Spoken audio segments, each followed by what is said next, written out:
and fucking like 15 guys in there from school, all already doing it, already advanced. And I was like, all this did was make me realize these guys can kick the shit out of me. I thought guys I could take. I was like, oh fuck, that guy can crush me too. I had no idea. But I'm never flexible, so I think I quit after like 4 or 5 sessions. Flexibility is something that everybody can gain. It's just you just have to go through the process. Flexibility is not something like, there's like certain amount of explosiveness and athleticism that some people just don't possess, and it didn't take a long time to get there. But flexibility is something that you just have to work at. I've seen very inflexible people become flexible. Yeah. Yeah. What? Just by doing it every day? Doing it every day and just sticking to a routine. You just got to force yourself past the pain. I'm just nervous. My hamstrings are gonna pop. They're so fucking tight. You know what you should get? You ever see one of those things where it's like a strap and you put your foot into it? And yes. You, like pull back. Yes. Those things are great. Yeah, I know. Yeah. I just think a yoga class. Yeah, I know. Go to hot yoga. That's a cheat code. No, that's a good one. It gets real hot in there. Yes. And get a lot looser. Yeah, that's good. That's good. No, my wife's good at that shit. My daughters do it. I just fucking it hurts my lower back and my hamstring so much that I end up just going, all right, yeah, I get up and do a fake water break and just stare at them. So I was working on the special. I saw you in Vegas. I saw you No, you did. It's very funny. Thank you. Very funny. I really enjoyed it. I appreciate it, man. I had a great time making the special. I have a great time on the road. I can't believe it. I fucking quit doing stand up for like 20 years or something. What made you want to get back? I think I was doing Grown Ups and Rock and Spade and Schneider and KJ were always talking about next weekend I'm going to Niagara Falls, and I'd be like, these guys are all fucking having fun on the road, and then I think Apatow was doing Carnegie Hall. He was hosting something, and he said, "You want to do some stand up again?" And I just go, "Yeah, let me do that." And I did it just to make sure that I fucking put together 15 minutes or something. That got me back into it. And did you just piece it together by doing small sets, or how did you write it? I think maybe I did a couple of improvs or something that maybe I went to the improv a couple times, but mostly from doing Letterman. I used to do Letterman and do 2 segments. So I'd fucking sit down with my buddies, write jokes, and just go out there with jokes, and kind of trusted that, yeah, that's a good joke. And I think I started doing that with stand-up too. Just going, this is pretty good. Let me just do it. And then, like, when did you start booking gigs? The same shit. I called the guy, this great guy whose daughter was going to school with mine. He would talk about booking acts and shit. I said, I was thinking of doing stand-up again. You want to book me some shows? And then he just booked like a 10-city tour for me. And I said, all right, I better fucking put an hour together for that. Wow. So how'd you put the hour together? Did you go to the Improv? Did you go to the store? Where'd you go? A couple times at the store, Improv. I would drive out of town, the Valley, maybe like the haha.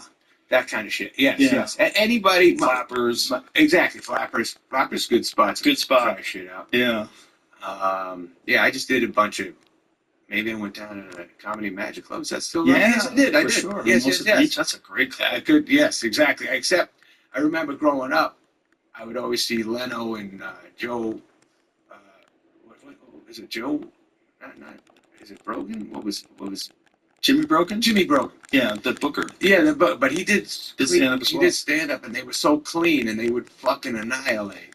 And I always felt self-conscious in that place for how filthy I was. And I was like, these people don't want to see this. Well, the Comedy Magic Club is like the cleanest club in the country. That right? Yeah.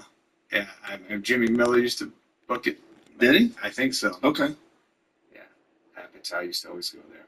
Yeah, that's a great little club. That's a good club. So I forced myself to get a good album. Now I got it. I mean, when I was on the road the last tour, I have so many, I have so much shit that steps on other shit, so I can't really do it all. Right. Because if I already said this, so that this joke doesn't make any sense now. So, but I was fucking doing 2-hour shows, and it wasn't that big of a deal. Wow. Can you believe that? Yeah. Because I remember struggling to do an hour of my whole stand-up life. I'd be like, my God, how fucking, the crowd's so bored with me now. I can't come up with new moves, you know? But now, got enough shit. Keep them rocking. So how long have you been steady doing stand-up again now? I think like 7 years. Wow. Yeah. It must feel good though, right? It's nice. To get back into like a real flow, like a real headliner flow again. 100%. You Yes. go, oh yeah, I missed this. I did miss it. I didn't even It's know I the missed it. most fun. Absolutely. You fucking were loose. You set yourself up to do a live fucking special. I don't think I could handle that, man. My head be spinning way too much, man. But I had to over-prepare. but you didn't have any pauses. You were just boom, boom, boom, boom, boom. How long were you doing that set? Well, I did. Well, because I have my own club that helps a lot, right? So I was doing 2 shows a night, Tuesday, Wednesday, and Thursday. So I was doing 6 hours of stand-up a week, which is a lot. Yeah. And then I was doing podcasts and all the other UFC stuff that I do. It's a lot of work. Right. That got to be too much. So then I knocked it down to 3 sets a week, 3 headliner sets a week, and then I would do a bunch of short sets. That bottom of the barrel show that I told you that my friend Brian Simpson hosts. That show's the best. Yeah. It's like a premise factory. Yeah. Because you have this whiskey barrel on stage. It's filled with notes from the crowd. It's all just different ridiculous ideas for premises, and you reach your hand in, you pull one out, and it says, frogs are gay, Right. Whatever it is, and you just start ranting about it, right. and you try to come up with bits, and You every now and then, shit. you get 1 or 2 every set that you write it down, like this could be something. That's amazing. And Yeah. a couple of them made it onto the special. That's incredible. Because it's like it's a premise factory. Absolutely.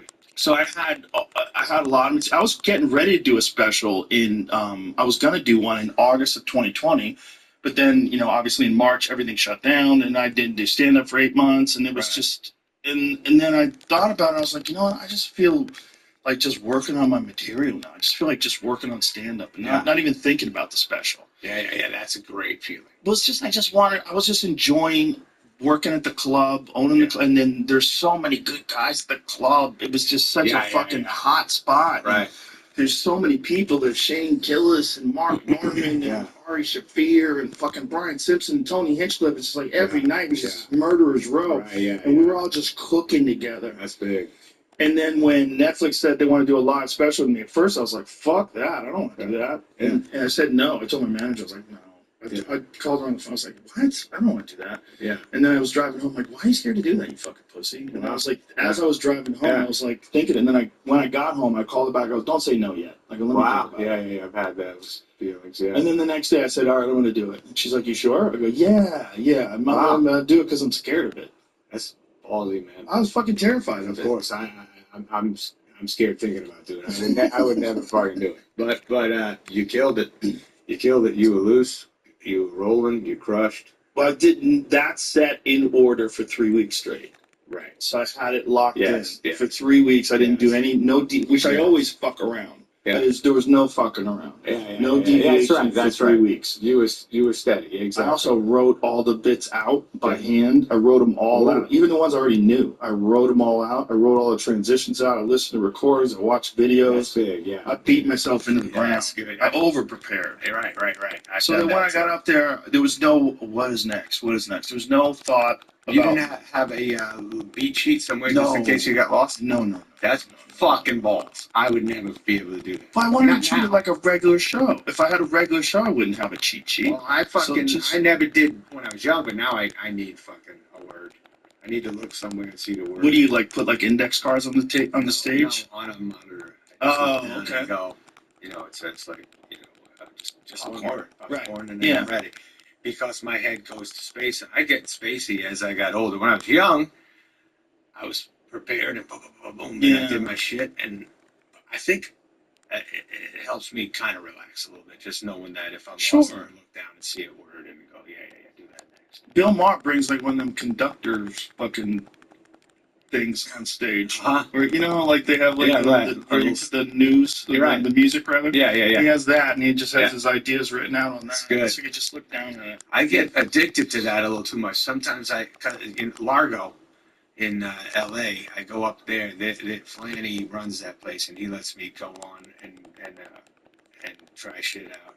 And I have a music stand, and I'll be at work all day working on movies, and then like 10 minutes left to go. I go, oh yeah, yeah, yeah. Let me fucking. I got a couple guys in the office who help write jokes with me, and I go, let me try this, and this, and I just put the sheet down, go on stage, try shit out, try new shit out. Nothing better than a new joke.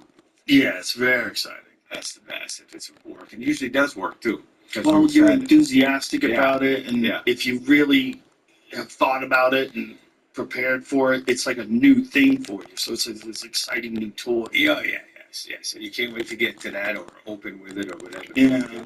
When you do movies, do you just come up with a premise first? Like when you decide to do a film, like if you decide to do Happy Gilmore, how do you like make your movies? How do you start? That was just lucky premise.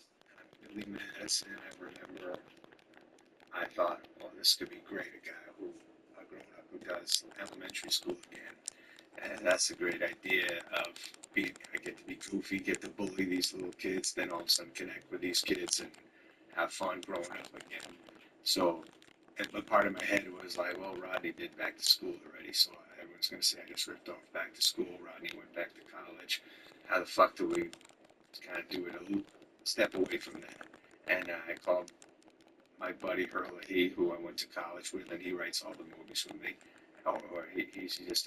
He's just a great, funny man, and I've written almost everything with him. And if he goes, "Ooh, that's good," then we usually go from there, and we try to fill it out after that. Same thing with Happy Gilmore, Wedding Singer, Bobby Boucher, all that shit. We were just like came up with a couple of lines of what we thought is an interesting idea, and then see if we can fill it out. It's so funny because your films get loved by the public and hated by critics. It's so hilarious. Yeah, you are the lead, like whatever the Rotten Tomatoes critic score is Yes. for your films means zero. It means nothing. It's Right. only the audience is what counts. That's all we thought about. Yeah. Because your films are all so fun and so silly and so, in my opinion, so underappreciated. Thank you, man. Because like this is one of the things that I thought about during COVID. It's like we watched it every night. We watched cool. like every film that you made while everything was locked down. Amazing. I love that. Thank you. Yeah, and my fucking, I don't know, man. We lucked out. We worked our asses off like you're working your ass off now. Like this is took it very serious. But you caught like a silly groove. Yes, And I don't think anybody else has that silly groove like you do. Like you caught that groove with so many movies, man. Yeah. We did. I mean, when I first started, Jim Carrey was crushing, Stiller, Mike Myers, a lot of goofy movies were getting made, and I certainly fucking love doing them. And I love being on set, making those kind of movies. I love fucking editing that shit, thinking about kids laughing. I always loved that. Thinking of college kids throwing a tape in, sitting down, watching together. That was on our mind when we did it. When you first started out, did you want to be a comic? Did you want to be a stand-up comic, or did you always think that you wanted to do films? I think I wanted to get into the movies. I was fucking nuts, cocky as shit in my own weird way. I think a big thing that happened to me was I told my friends in high school I was going to be fucking big. And I didn't. So you had to? I had to do it. I told the boys, I was like, it'd be fucking great. And then when I would check in with them, I remember being on payphones, calling after even eating it at Catch a Rising Star. I thought I'm a fucking big dude today. Probably. Yeah. I go, yeah. I said, what'd you say? I said, this joke fucking killed. Meanwhile, I fucking ate it every time. So you're faking it until you made it. I dug a hole for myself. I'm doing great. Robin Williams said I was fantastic. Robin Williams, I remember one night saw me eat it. And I was just like, oh man, I ate it in front of Robin Williams. But I changed the story of like, yeah, we like that shit. Yeah. There's something that could be very valuable about being delusional and being young. Yes. Very delusional. So stupid, man. I did this thing once. Do you know Owen Smith? Hilarious comedian in LA. He had this, one of the best comics alive, but he spends a lot of time writing and doing shows, Sure, I know. unfortunately, which I think he should be headlining arenas. He was just at my club a few months back. I saw him. He's a monster. The Gotcha. point is, Owen had this show that he was doing for a while where you'd find your oldest notebooks and sit down with him and go over your oldest jokes. It was so bad. It was like a 1991 joke book. Yeah. I keep them all. Yeah. And I was going through, we were reading it. I was like, it's so bad. Oh, I had him like built-in heckler lines that I wrote that were terrible. Right, and this guy was saying this to me and that. Yes. That's so funny. If I had to go back there and like give myself advice, I would say, you got to quit. You're terrible at this. My God. Don't do this. What are you doing? Yeah, man? don't do You this. sound atrocious. You're not going to make it. It's the same thing. There's no way. But I fucking thought I was fucking phenomenal. But I was looking at the crowd, not laughing, going, are these guys fucking nuts? They don't see how great this shit is. But it's almost like I was with my fucking giant afro, and my father would be at the table and be like, "You need a haircut." I'd be like, "What are you talking about, man?" He'd be like, "You think you look good?" I'd be like, "I look great." He'd be like, "You don't. Just so you know, you don't look great." I'd be like, "You were so off on that."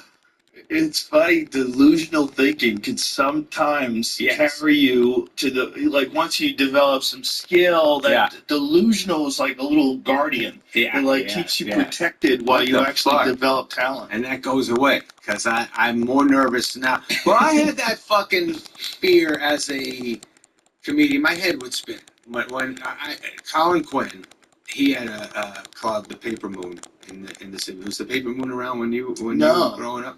It was like at the Boston Comedy Club. Like a small place like that? I think that became, Paper Moon became the Boston. Oh, the same club? Yes, I think it was downstairs. That one shit. So fucking Colin, like me, he used to get me on stage. I was going to college around there. And I, all day long, would be practicing on the elevator in my dorm. I'd be going, blah, blah, blah, blah, saying the shit. Right when Colin would bring me up, my fucking head would spin. I forget where I was, not making sense. I would say two jokes, and then I'd be like, "Oh my God, I don't know what's coming next." And I had that going for a while, but I still would go home at night and go, "Fuck, I'm gonna be so fucking good at this." I don't know what it was. Psycho. It's youthful delusion. Yeah, and it's also your central lobe is not fully formed yet. You don't even understand the world. You're a little meat puppet. My God, yeah. But that's how you make it. That's how you make it in kind of everything. Like you're delusional. You know? Yes. If you really believe in yourself, that counts for a lot. Up to a point. Because there's people that still believe in themselves. They've been doing open mics for 20 years. And nobody's stepped in to say, "Hey, this is never right gonna happen." Right, yeah. You have to have a spark. Yeah, there's got to be a little something in there, and then you could build that little something into something special. That's right. Same thing in sports, guys who keep going and keep trying out and keep doing something. That some people break through. And it's interesting, man. I definitely had an amazing time as a youngster. I had a couple of people that I locked in with. We were buddies. We all had that same thing of like, I'm good, even though it wasn't that good yet. Yeah. I came up with Greg Fitzsimmons. Greg and I were both like confused and wondering if we're ever going to make it, and just we do a lot of road gigs together, and we were hoping, but the whole idea was only just to like one day you'd be a professional. That was the goal. Not really have any kind of a career, but just like one day to make a living telling jokes. That was the dream. I couldn't even imagine, like almost, I would see guys that were actual pros, but I had a bunch of like day jobs doing construction. Oh, you did? Limos. Oh, yeah, I did everything. Oh, gotcha. And so then I would do these nighttime gigs and I'd meet the real pros. The guys who just made a living doing comedy. I'm like, what must that be like? Yes, they saunter in at 9 Oh, my God. Yeah, they've been playing golf all day, laughing. The Kevin Knoxes and all those guys. Yeah. And I would just like, they were like heroes. Like, of course, you actually made it. You're fucking badass. Outside of the system completely. All you do is tell jokes. And people love you and they come to see you. And the same jokes. A lot of the guys, they were just like, "That's my act." I ain't in Boston? Yeah. They never did television. So those guys had and people wanted to go see those same jokes again. That's Which right. is crazy. Yes, yes. It's like Steve Sweeney. Jeff C. Sweeney when he was in his prime. Absolute biggest destruction too. Yeah. Oh yeah. my God, Steve Yeah. Sweeney in his prime would light up a room. Yeah.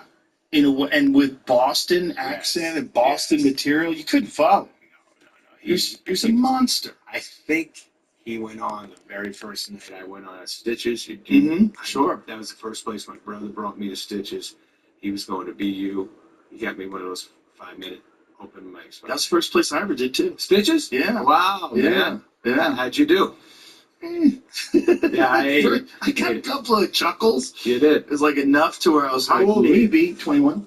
21. Yeah. I was like, maybe something there. And the second time I got some laughs. That's Second time I was like less nervous. wow. And like I listened to my I had a little tape recorder that I brought with me and I recorded it. Oh man. Yeah. So How about that humiliation of the silence on the it was recorder? terrible. But it also made me realize like what was wrong. Like, just because I was studying it like kind of the way I would study martial arts. Like if you'd watch films of fights and then I would go, oh, there was a little bit of a timing problem there and this, I could have done this, I could have done that. Yes. And so with my second time I did stand up, I had the humiliation of listening to the first cassette.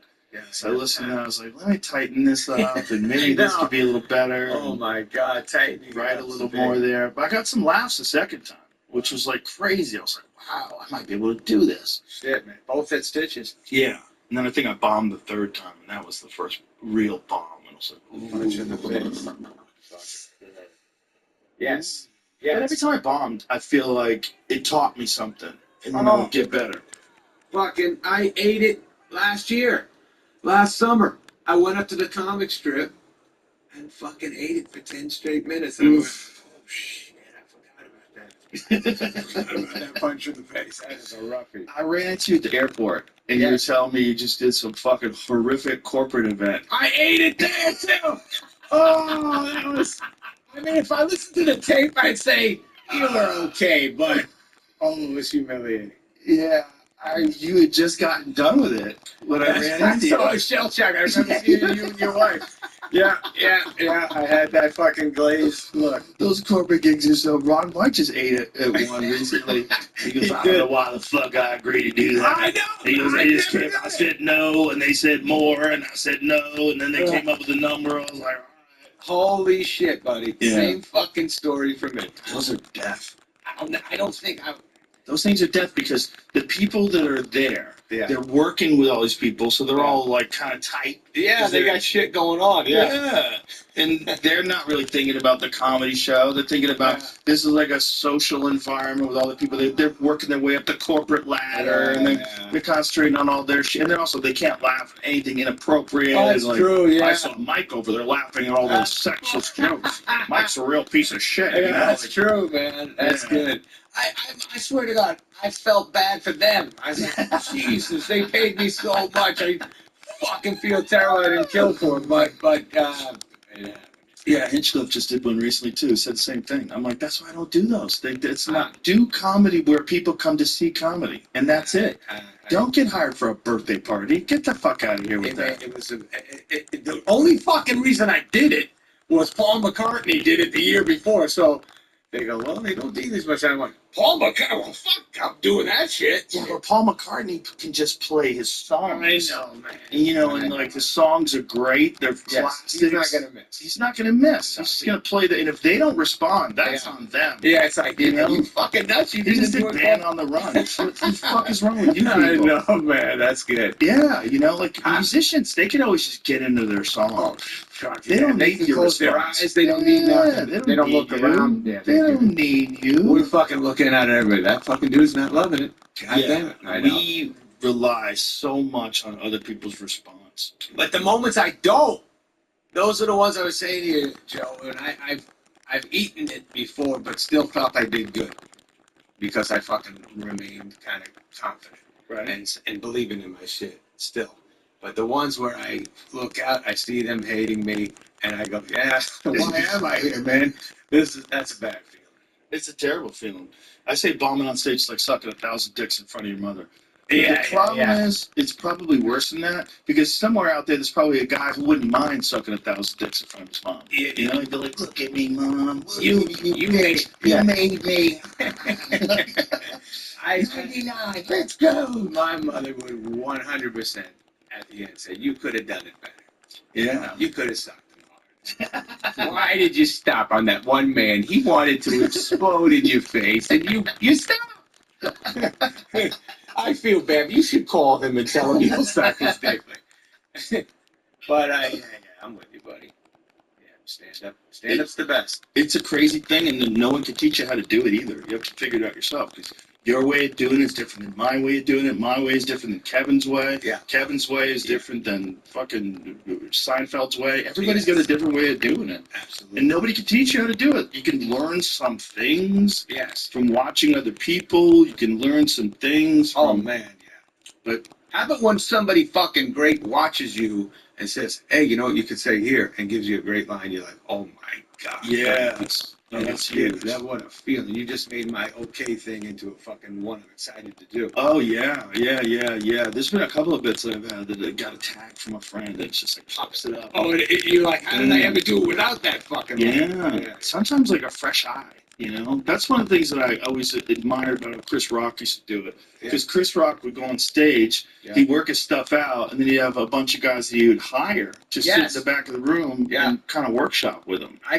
do similar stuff. Very I've smart. got these young guys who are fucking way funnier at writing than me.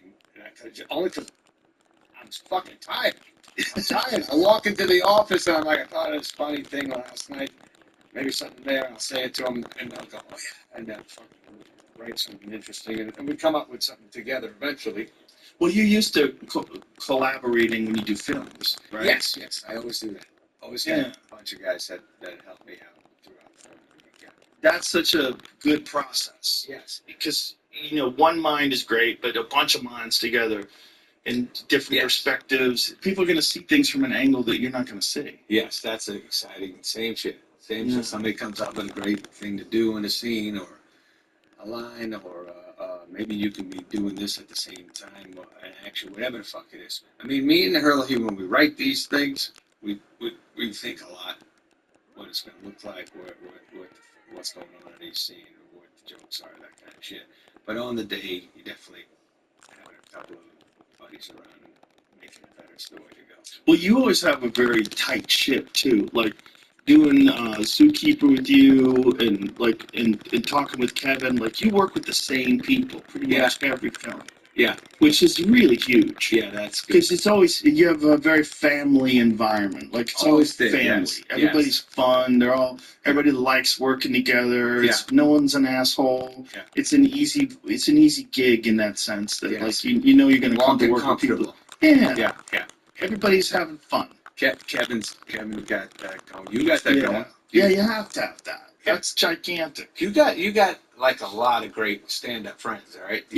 When you do the road, you just bring your guys with you. When you guys, like, how many of you go up on stage when you take gigs on the road? If I do a gig, I bring usually one guy who's a beginner, and then two guys who are headliners. And how much time does everybody do? It depends. Like when I did the live special, I brought this kid, Ari Matty, who's hilarious. Yeah. Ari did 10 minutes. Well, he did 15 minutes the first night, but on the live night, he did 10 minutes. So 10 minutes to warm the crowd up. And then he brings on Ron White. Ron White murdered for 15. And then he brings on Tony. Tony murders for 15. Wow. And then I go on to that. You're fucking tough to do that to yourself. Put on big, heavy hitters, because that can get you in a hole sometimes too. Yeah, but as long as you're having fun, it doesn't. Because the audience is having a good time. Yes. Though my philosophy is, I don't want bad comedians going in front of me. I want people to kill. Yeah. So that when I go on stage, everyone's having a great time. Yeah. They don't ever feel like, oh, they made out that one guy for 20 minutes. Yeah, oh my God, when was he going to get off stage? No. Because there's some comedians that like to do that. They like to bring in terrible acts so they look like a hero. No, that's bad. That's bad. It's bad for the audience. audience. For your audience, and bad for your own brain. You just fucking you're getting lazy. You're getting lazy. It's a soft way to approach it. Yes. So like when I do shows at the club, sometimes I'm going on stage an hour and a half into the show. and it's like Yeah, man. Brian Simpson, Shane Gillis, Yeah. Mark Norman. It's like killer after killer are going up, Yeah. and then I'm going up late. So you got it's like running with weights. Like you gotta like come out of the gate.